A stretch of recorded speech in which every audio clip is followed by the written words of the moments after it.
Hi,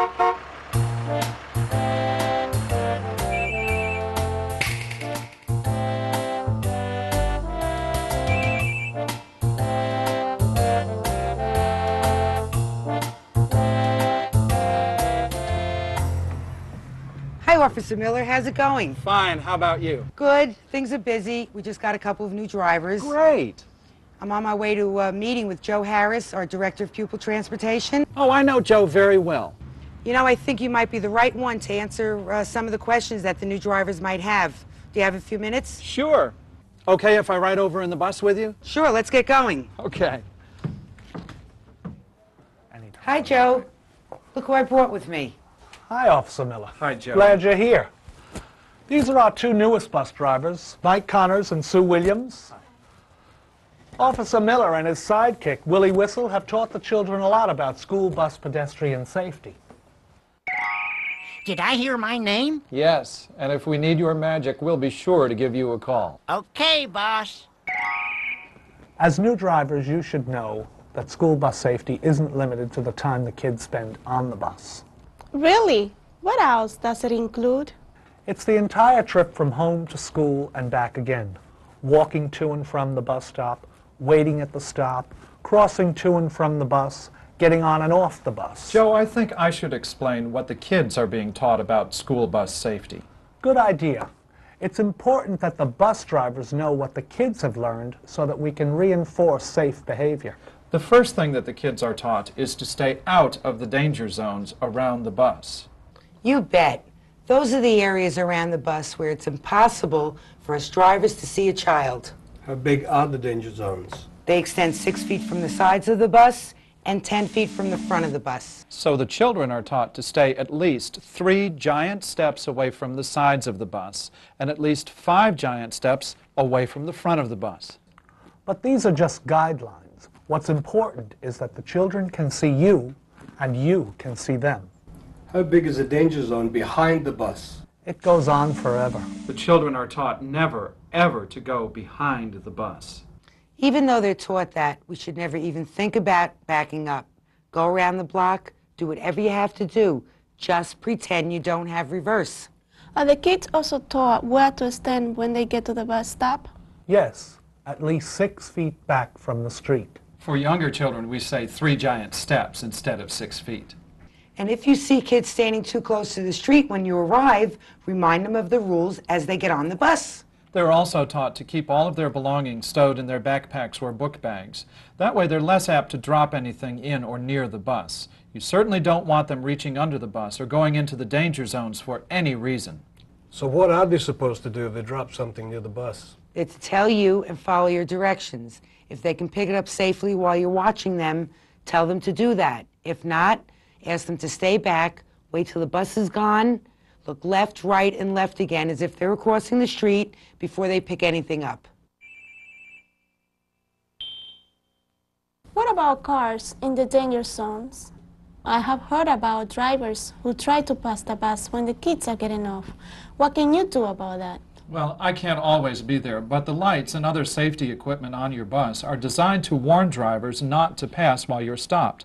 You must always check on all sides of the bus before signaling that it's safe to cross. And keep on watching so you can warn children by blasting your horn or yelling in case some driver does something stupid.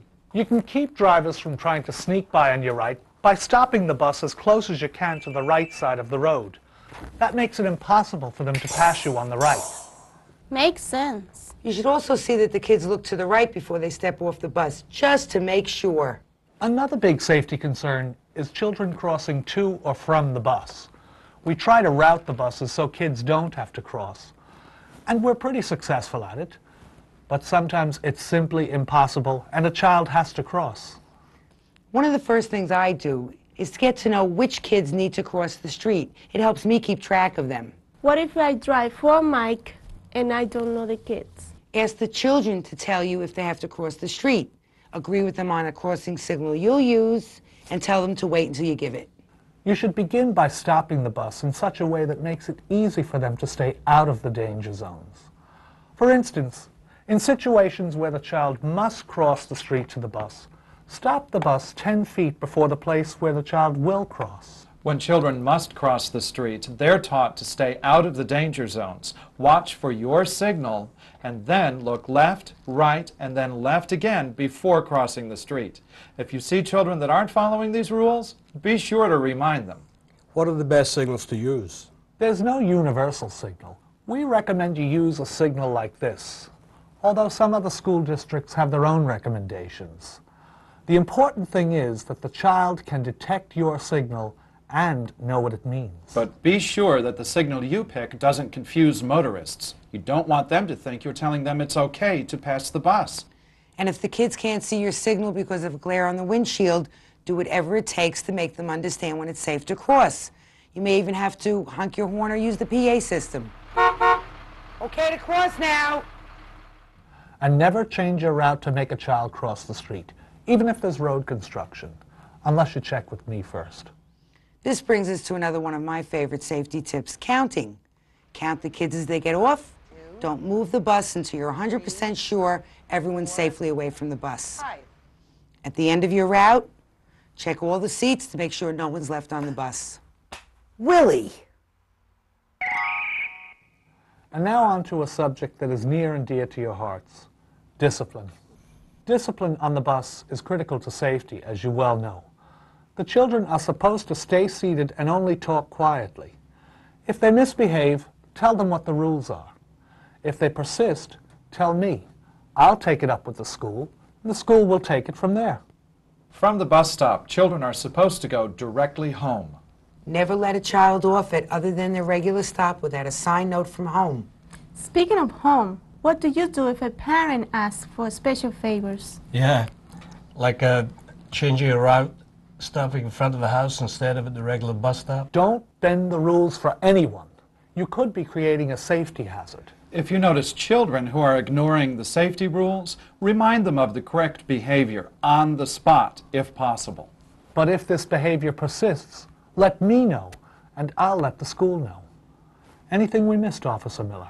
I don't think so. Willie? No, we covered everything. Thanks, Willie. That's about it. The team approach we're taking to school bus safety includes the teachers, children, parents, and you, the bus drivers. It's an all-out effort because when it comes to children, there's simply nothing more important than safety. And with young children, it's really important for all of us on the team to keep repeating the advice. That's the best way to make safe behaviors routine.